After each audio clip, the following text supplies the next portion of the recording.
નમસ્કાર વિદ્યાર્થી મિત્રો, બીએસસી કેમેસ્ટ્રી સેમેસ્ટર 5માં મોલિક્યુલર સિમેટ્રીમાં આપણે આગળ નેક્સ્ટ ક્વેશ્ચન જોઈએ. ઓકે, સો ક્વેશ્ચન છે prove that in staggered ethane. ભાઈ સ્ટેગર્ડ ઇથેનમાં કેમાં ભાઈ સ્ટેગર્ડ ઇથેન. ચાલો, prove that in staggered ethane S6 is equal to, it means S6 ઓક્સિસ છે, આપણે 6 વખત એપ્લાય કરવાની છે અને જવાબ ઈ આવે એવું સાબિત કરવાનું છે. ઓકે, સો ચાલો, મેં સ્ટેગર્ડ મતલબ શું થશે ભાઈ? સ્ટેગર્ડ ઇટ મીન્સ ચાલો હવે આ ત્રણ H1 H2 અને H3 છે. આ H1 આ H2 અને આ H3 ઇટ મીન્સ આ આપણી તરફ આવતા છે. ઇટ મીન્સ આને શું કહેશું આપણે સિમ્પલી ભાઈ વેજ પોઝિશન ઉપર છે. અને આ ત્રણ HA જે યલો કલરમાં છે HB અને HC આ જે ડેશ પોઝિશન ઉપર, ઇટ મીન્સ આપણાથી દૂર, it means away from the plane. Okay, so ચાલો હવે આમાં S6 ફર્સ્ટ વખત હું એપ્લાય કરું છું તો S6માં ચાલો આમાં S6માં રોટેશન કેટલાનું હશે? n બરાબર 6 છે તો થીટા બરાબર શું થશે? 360/6 એટલે કે 60 અંશનું રોટેશન કરું છું. રેડી? ચાલો હવે S6 છે C6 એક વખત અને સિગ્મા H આ બંનેનું મલ્ટિપ્લિકેશન છે, કેમ કે ઇમ્પ્રોપર રોટેશનલ એક્સિસમાં શું કરવાનું હોય? પહેલાં મોલિક્યુલને રોટેટ કરવાનો હોય, ત્યાર પછી રિફ્લેક્ટ કરવાનો હોય. ઓકે, સો ચાલો હવે આમાં બંને ઓપરેશન હું એક સાથે દર્શાવું છું. બંને ઓપરેશન જે પહેલાં રોટેટ કરું ને પછી રિફ્લેક્ટ કરું છું આ મોલિક્યુલને. તો ચાલો અહીં જુઓ, માની લો કે સ્ટાર્ટિંગમાં જે મેં મોલિક્યુલ લીધો છે એનું નામ આપ્યું છે મેં A. ઓકે, સ્ટાર્ટિંગમાં આપણે જે મોલિક્યુલ લીધો એનું નામ આપ્યું છે A. હવે આમાં રોટેટ કરીશ કેટલાય? S6 મતલબ કે 60 અંશે રોટેશન કરવાનું થાય. n બરાબર 6 હોય તો થીટા બરાબર 360/6 એટલે કેટલા મળશે?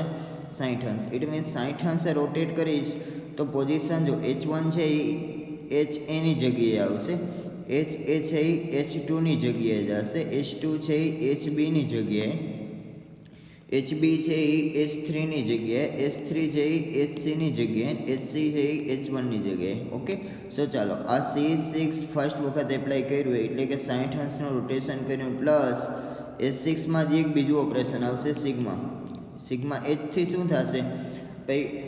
આ H1 H2 અને H3 છે એ આપણી તરફ આવતા ગ્રુપ છે, એ ક્યાં થઈ જશે? પાછળ. ઇટ મીન્સ જે વેજ પોઝિશન ઉપર હશે એ ડેશ પોઝિશન ઉપર વહી જશે અને ડેશ ઉપર હશે એ વેજ આવી જશે. ઇટ મીન્સ ચાલો આનો મતલબ શું થાય? તો ચાલો ફરીથી જ આ મોલિક્યુલમાં હું તમને ડ્રો કરીને દર્શાવું છું.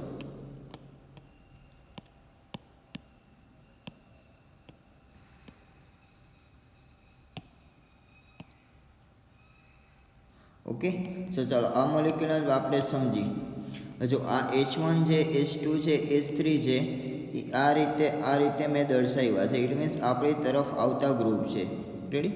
અને HA HB અને HC જે છે એ પાછળની પ્લેનમાં છે, તો જે પાછળના પ્લેનમાં ગ્રુપ હશે એ આગળ આવશે. It means away from the વીવર છે બિહાઇન્ડ ફ્રોમ ધી વીવર છે આગળ આવશે, ડેશ ઉપર હશે વેજ ઉપર આવશે અને વેજ ઉપર હશે એ ડેશ ઉપર આવશે. It means sir A yellow કલરના ત્રણે જે છે HCનું રોટેશન 60 થશે, પ્લસ આ રીતે કઈ રીતે આવ્યું? અહીં HC આગળની તરફ આવ્યું અને આ H1 H2 અને H3 જઈ પાછળની તરફ ગયા. રેડી? આમાં બે ઓપરેશન એકસાથે પરફોર્મ થશે. પહેલાં 60 અંશનું રોટેશન થશે, પ્લસ જે ગ્રુપ પાછળની તરફ, ઇટ મીન્સ ડેશ પોઝિશન ઉપર છે એ વેજ પોઝિશન ઉપર આવશે અને વેજ ઉપર જઈ ડેશ પોઝિશન ઉપર જશે. ઓકે, સો આ બંને ઓપરેશનનું મલ્ટિપ્લિકેશન છે એ કોણ છે? Improper rotational axis. Okay, so ચાલો હવે પાછું S6 મેં બીજી વખત એપ્લાય કરી. S6 બીજી વખત એપ્લાય કરીશ તો શું થશે? જો આ બધાનું 60 અંશે રોટેશન થશે. ઇટ મીન્સ એક સ્થાન જે છે આ રીતે એન્ટી ક્લોકવાઇઝ ખસશે બધાય, પ્લસ જે ગ્રુપ આગળની તરફ છે ઇટ મીન્સ આ HC HA અને HB ક્યાં જશે? જે ગ્રુપ વેજ પોઝિશન ઉપર છે એ ડેશ પોઝિશન ઉપર જશે. ઇટ મીન્સ કે એ પ્લેનની પાછળની તરફ જશે, 3Dમાં હોય. રેડી? આ બધું આ સ્ટેગર્ડ છે. સ્ટેગર્ડ ઇટ મીન્સ આમાં બોન્ડ એંગલ કેટલો છે બે વચ્ચે? 60 અંશ. ઓકે, સો 60 અંશનું રોટેશન કરશું તો આ બધા એક સ્થાન એન્ટી ક્લોકવાઇઝ ખસશે. S3 ક્યાં આવશે? HC ની જગ્યાએ અહીં. રેડી? તો ચાલો શું થશે? એક સ્થાન ખસશે, પ્લસ ચાલો આ HC જે હતું એ ક્યાં આવશે? પેલા બધું ઇરેઝ કરી દઉં, ફરીથી તમને આમાં સમજાવું. ચાલો જો એસસી છે H1 ની જગ્યાએ H1 છે HA ની જગ્યાએ, ત્યાર પછી HA છે H2 ની જગ્યાએ, H2 છે HB ની જગ્યાએ, HB છે H3 ની જગ્યાએ અને H3 છે HC ની જગ્યાએ. પ્લસ C ગ્રુપ પાછળની તરફ, ઇટ મીન્સ કે ડેશ પોઝિશન ઉપર હતા એ બધા ક્યાં આવશે? વેજ પોઝિશન ઉપર. ચાલો હવે આમાં ડ્રો પણ કરી દઉં તમને. એ 3 ગ્રુપ જે આપણે રાખ્યા છે, ચાલો એક H3 છે, એક H1 છે અને બીજું H2 છે. આ ત્રણેય ગ્રુપ જો, આ ત્રણેય ગ્રુપ છે એ ડેશ પોઝિશન ઉપર છે. ઇટ મીન્સ કે આ કન્ફર્મેશનમાં આ ત્રણેય ગ્રુપ આ રીતે બે કાર્બનનું અરેન્જમેન્ટ હશે. ચાલો આ રીતે બે કાર્બન છે, એક આ અને એક આ. ઇટ મીન્સ આ 3 ગ્રુપ છે એ અહીંથી આપણે જોઈ છીએ. ઇટ મીન્સ આ 3 ગ્રુપ છે એ આગળની તરફ છે અને બાકીના આ 3 ગ્રુપ આ રીતે પાછળની તરફ છે. રેડી? અને સિમ્પલી સ્ટ્રાઇટલી આ રીતે જોશો તો બંને કાર્બન અહીંથી સેમ જ દેખાશે. ઓકે, સો આ સ્ટેગર્ડ પોઝિશનમાં આ રીતે સ્ટીરિયો કેમિસ્ટ્રીમાં હોય. તો ચાલો શું થશે? 60 અંશનું રોટેશન પણ થશે, પ્લસ 60 અંશનું રોટેશન પણ થશે, પ્લસ આખા મોલિક્યુલ જે છે એ રિફ્લેક્ટ પણ થશે. તો H2 H6 એ બીજી વખત એપ્લાય કરી, આ 60 અંશે રોટેટ થયા પ્લસ રિફ્લેક્ટ પણ થયા. ઇટ મીન્સ H3 જે પાછળની બાજુથી સ્ટાર્ટિંગ ઉપર આવી જશે. રેડી? ચાલો વળી આપણે H6 છે ત્રીજી વખત એપ્લાય કરી તો શું થશે? એક એક સ્થાન આ રીતે એન્ટી ક્લોકવાઇઝ ખસશે ને જે ગ્રુપ છે એ ડેશ પોઝિશન ઉપરથી વેજ આવશે અને વેજ ઉપર હશે એ ડેશ થશે. રેડી? તો H6 આપણે ત્રીજી વખત આમાં એપ્લાય કરી, ત્યાર પછી ફર્સ્ટ ટાઈમ એપ્લાય કરશો તો પાછું એક એક સ્થાન આ રીતે ખસશે. રેડી? ચાલો ને પાછું 5th વખત એપ્લાય કરશો તો પાછું એક એક સ્થાન આ રીતે ખસશે. વેજ ઉપર હોય ડેશ ઉપર ને ડેશ ઉપર હોય વેજ ઉપર. ઓકે, સો ચાલો ફાઇનલી H6 મેં 6 વખત એપ્લાય કરી દીધી અને સ્ટાર્ટિંગમાં જે મોલિક્યુલ આપ્યું છે એનું નામ આપું છું A, આનું નામ આપું છું B, આ C છે, આ D છે, E અને F કહી અને લાસ્ટમાં મેળવીને G કહી. રેડી? તો ચાલો શું કહે છે? શું પ્રૂવ કરવાનું છે? H66 is equal to, it means કે H6 operation in proper rotational axis આપણે 6 વખત એપ્લાય કરી તો એ જે અહીં પોઝિશન છે એની પોઝિશન જે છે એ જ લાસ્ટમાં મળે છે. ચાલો ચેક કરી લે. એમાં આ રીતનું અરેન્જમેન્ટ હતું. H1 ઉપર, H2 અહીં જગ્યાએ, H3 આ. ઇટ મીન્સ આ આપણી તરફ આવતા ગ્રુપ છે અને લાસ્ટમાં જીમાં મેળવી એના જેવું જ છે. તો કે હા, સેમ ટુ સેમ મોલિક્યુલ બંને સેમ જ છે. H1, H2, H3 બંનેમાં અરેન્જમેન્ટ સેમ છે. અહીં HA, HB અને HC સેમ ટુ સેમ અહીં HA, HB અને HC. ઇટ મીન્સ A અને G બંને કેવા છે? સેમ જ છે. A અને G બંને આઈડેન્ટિકલ છે. કેવું છે? આઈડેન્ટિકલ ગ્રુપ છે. રેડી? તો ચાલો બંને A અને G આઈડેન્ટિકલ છે. સો કોઈ પણ મોલિક્યુલમાં H6 6 વખત એપ્લાય કરશો તો જવાબ શું આવશે? E. ઓકે, સો ચાલો ફરીથી એક વખત જોઈ લઈએ. સ્ટેગર્ડ ઇથેનમાં સૌપ્રથમ સ્ટેગર્ડ ઇથેન તમારે ડ્રો કરવાનું. સ્ટેગર્ડ મીન્સ બે નજીકના એટમ હશે એના વચ્ચે બોન્ડ એંગલ કેટલો તમે સેટ કરશો? 60 અંશ. ઓકે, સ્ટેગર્ડ ઇથેન ડ્રો કરી ત્યાર પછી એમાં H6 ઓપરેશન છે એ પરફોર્મ કરાવશું આપણે. તો H6 છે ઇટ મીન્સ કે ઇમ્પ્રોપર રોટેશનલ એક્સિસ છે એ બેનું કોમ્બિનેશન છે. એક તો એ મોલિક્યુલને પહેલાં રોટેટ કરાવશે. ઇટ મીન્સ રોટેટ કરાવો ત્યારે એને શું કહીએ આપણે? Simply axis of symmetry. ને રિફ્લેક્ટ કરાવો આપણે એને શું કહીશું? Plane of symmetry. ઓકે, સો પહેલાં એક્સિસ ઓફ સિમેટ્રી લગાવશું ત્યાર પછી પ્લેન ઓફ સિમેટ્રી. ઓકે, સો આ બંનેનું કોમ્બિનેશન જે છે એ ઇમ્પ્રોપર રોટેશનલ એક્સિસ છે. ચાલો હવે H6 ફર્સ્ટ વખત એપ્લાય કરી. ઇટ મીન્સ પહેલાં 60 અંશનું રોટેશન પ્લસ સિગ્મા H. 60 અંશનું રોટેશન એટલે મોલિક્યુલ એક એક સ્થાન આ રીતે બધા એના ખસશે અને H1 છે આ રીતે ઉપરની આપણી તરફ આવતું ગ્રુપ છે એ ક્યાં જશે? પાછળની તરફ જશે. ઇટ મીન કે અહીંયા આગળની તરફ આવતા ગ્રુપમાં આ જે HC, HA અને HB આવશે. રેડી? પાછું આ રીતે એક એક સ્થાન ખસેડવાનું. H6 બીજી વખત, ત્યાર પછી H6 ત્રીજી વખત, ફર્સ્ટ ટાઈમ, 5th ટાઈમ અને લાસ્ટ. ઇટ મીન્સ H6 છે એ 6 વખત. તો સ્ટાર્ટિંગમાં જે જીઓમેટ્રી હતી એની એ જ લાસ્ટમાં તમને જીમાં જોવા મળી. ઇટ મીન્સ કોઈ પણ મોલિક્યુલમાં S6 ઇમ્પ્રોપર રોટેશનલ એક્સિસ 6 વખત એપ્લાય કરો, જવાબ શું આવશે? E આવશે. ઇટ મીન્સ આઇડેન્ટિકલ મોલિક્યુલ મળશે. ઓકે, સો આ રીતે આપણે ડ્રો કરીને એના ઓપરેશન પરફોર્મ કરવાના. રેડી? ચાલો ભાઈ S6 is equal to prove તો થઈ ગયું એ, પ્લસ આનું આપણે લખાણ પણ થોડુંક લખવું પડશે. ઇટ મીન્સ આ આવ્યું છે એ કઈ રીતે એનું અરેન્જમેન્ટ છે. ચાલો હવે કોઈ પણ મોલિક્યુલમાં S6 એક વખત એપ્લાય કરી, S6 એટલે improper rotational axis, C61 into sigma H. Okay, એક વખત ને સિગ્મા H પણ કેટલી વખત? એક વખત. તો આનું કંઈ નહીં થાય, આનું એમ નંબર રહેશે. ત્યાર પછી H62 બરાબર શું છે?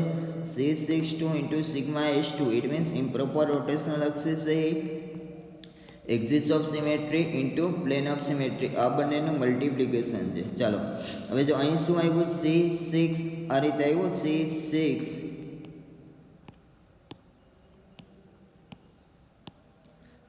આ રીતે આવ્યું. C ઉપર 2 છે ને નીચે 6 છે, તો આ બંનેમાંથી કોમન 2 નીકળે અને બંનેને 2 વડે ડિવાઈડ કરો તો C1 2 કા 2 અને 2 તરી 6. આ રીતે તમે પરફોર્મ કરી શકો. ઓકે, આ બંને એક જ છે. રેડી? તો ચાલો હવે શું લખ્યું છે આપણે? આ બંનેમાંથી 2 કોમન નીકળશે તો શું થઈ જશે? C13 into sigma H. It means કોઈ પણ મોલિક્યુલમાં તમે સિગ્મા ઇવન નંબરમાં એપ્લાય કરો, 2 વખત 4 વખત 6 વખત, તો જવાબ શું આવે? આઈડેન્ટિટી. ઓકે, સો કોઈ પણ મોલિક્યુલને તમે 2 વખત રિફ્લેક્ટ કરશો તો પાછો જે મોલિક્યુલ હતો એ નહીં મળી જશે. ઇટ મીન્સ આઈડેન્ટિકલ મળશે. Okay, so C31 into is equal to C31. Ready? ચાલો હવે સેકન્ડ ઓપરેશન જે હતું એનો જવાબ લાસ્ટમાં શું મળ્યો આપને? C31. કઈ રીતે આવ્યું એ સિમ્પલ હજી એક વખત જોઈ લઈએ. કોઈ પણ મોલિક્યુલમાં S62 એટલે કે C62 ઇન્ટુ સિગ્મા H2, આ બંનેમાંથી 2 કોમન છે તો 2 વડે ડિવાઈડ કરી દેવાના, 1 અને 3 વધશે. અને કોઈ પણ મોલિક્યુલમાં સિગ્મા 2 વખત એપ્લાય કરશો, ઇટ મીન્સ ઇવન નંબરમાં એપ્લાય કરશો તો જવાબ શું આવશે? E. અને કોઈ પણ સંખ્યાને તમે E વડે ગુણો તો જવાબ E સંખ્યા પોતે જ આવશે. E મતલબ કે identical. Ready?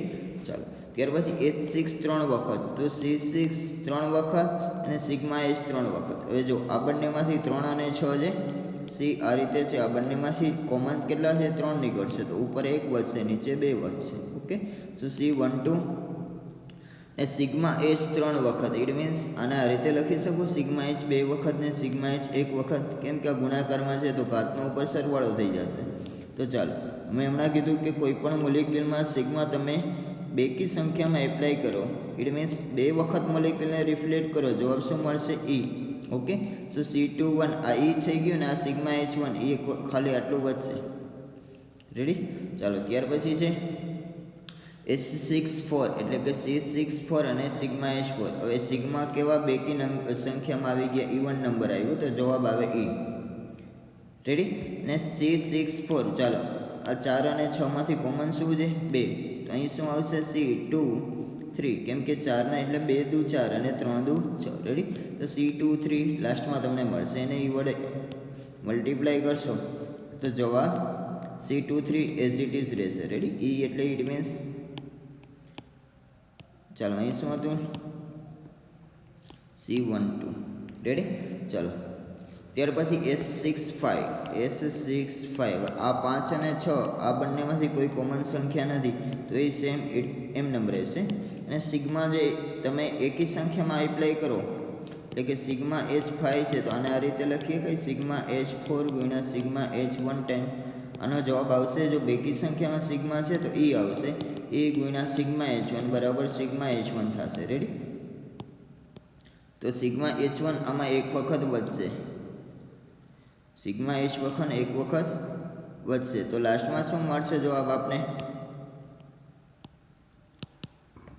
C65 into sigma H. Ready? આનું આગળ કંઈ નહીં થાય.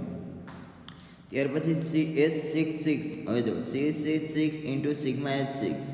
હવે કોઈ પણ આ રૂલ આપણે જોઈ ગયા આગળ, CNN is equal to E. કોઈ પણ મોલિક્યુલ હોય એમાં CN તમે n ટાઈમ્સ એપ્લાય કરો, ઇટ મીન્સ C2 2 વખત એપ્લાય કરો, C3 3 વખત, C4 4 ટાઈમ્સ, C6 6 ટાઈમ્સ. આ બધાનો જવાબ શું આવશે? Identity. It means E.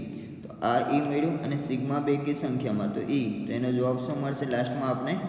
E. Okay, so IMP question છે આ, તમારી એક્ઝામ પોઈન્ટ ઓફ વ્યૂ ને પૂછાવાની શક્યતા ધરાવે છે. ઓકે, તો આ ક્વેશ્ચન મહેરબાની કરીને તમે કંઈ બધાય જે છે બુક્સમાં લખશો અને સિમ્પલ જે પરફોર્મ કરવાનું છે, કંઈ નહીં, પહેલાં સ્ટેગર ડિવિઝન દોરો, 60-60નું રોટેશન કરતા જાઓ એન્ટી ક્લોકવાઇઝ, એક એક સ્થાન ખસેડતા જાઓ અને લાસ્ટમાં લખવામાં તો કંઈ નથી, આ લખવામાં તો કાંઈ નથી, સિમ્પલ છે. કઈ રીતે? ચાલો આ બધાય ઓપરેશન છે એ ફરીથી તમને લખતા શીખવાડું, કેમ કે તમને હજી આમાં ક્વેરી હશે.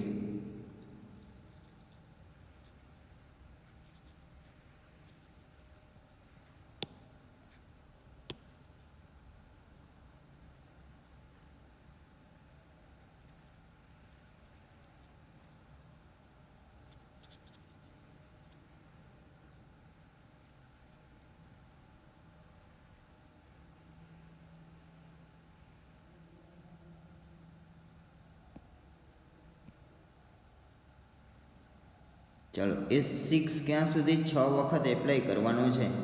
આ ઓપરેશન બધાય કઈ રીતે લખાય છે ફરીથી એક વખત હું તમને આ સમજાવી દઉં લખી, કેમ કે આગળના ક્વેશ્ચનમાં આવું જ હતું, જો આગળનું લેક્ચર હતું એમાં.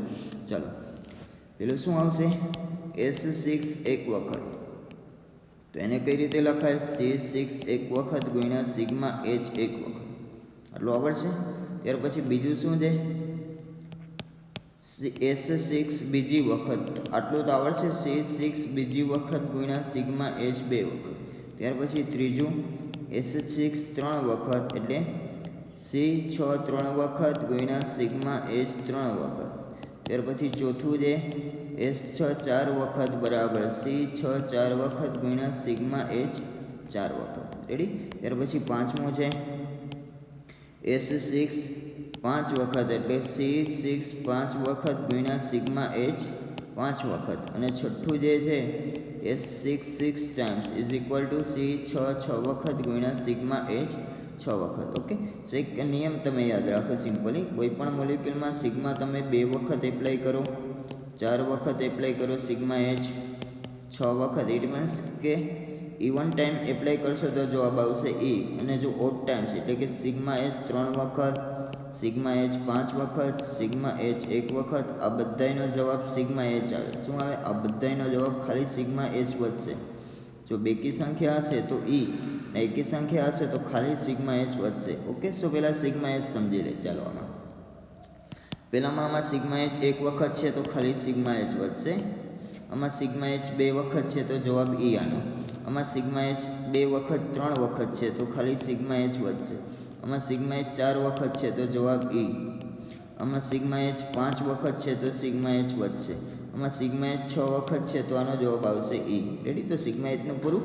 હવે આપણે C3નું જોઈ લઈએ. ચાલો, એ C3માં કઈ રીતનું છે? ચાલો, હવે C3માં શું કરવાનું? ઇટ મીન્સ C6 એપ્લાય કરી છે આમાં આપણે, એનું કઈ રીતે લખાય જોવામાં. C6 એક વખત છે તો ઇટ મીન્સ 1 અને 6 માંથી કોઈ કોમન નથી, તો C6H ગુણ્યા સિગ્મા H આનો જવાબ આવે. આમાં જો C6 બે વખત, હવે કોમન શું નીકળે? 2 અને 6 માં 2 નીકળે, ઇટ મીન્સ C6 અને આ રીતે લખી શકાય. ચાલો, અહીં સાઈડમાં હું તમને એક વખત સમજાવી દઉં. શું કહે છે? C6 ટુ ટાઈમ્સ, આ બંનેમાંથી કોમન કોણ છે? 2, તો C1 અને 2 ગુણ્યા 1 લખાય અને 2 તરી 6 લખાય, તો આ 2 2 જાય અહીંથી, તો C13 વધશે. શું વધશે? C13 ઇન્ટુ સિગ્મા H બે વખત એટલે E, તો આ બંનેનો ગુણાકાર C31 થશે. ઓકે, E ને તમે કોઈ પણ સંખ્યારે ગુણશો તો જવાબ એ સંખ્યા પોતે આવશે. રેડી? ત્યાર પછી ત્રીજું છે C6 ત્રણ વખત, C6 ત્રણ વખત છે. ચાલો, આ રીતે છે, તો આ બંને કોમન, આ બંનેમાંથી કોમન 3 નીકળશે, તો C12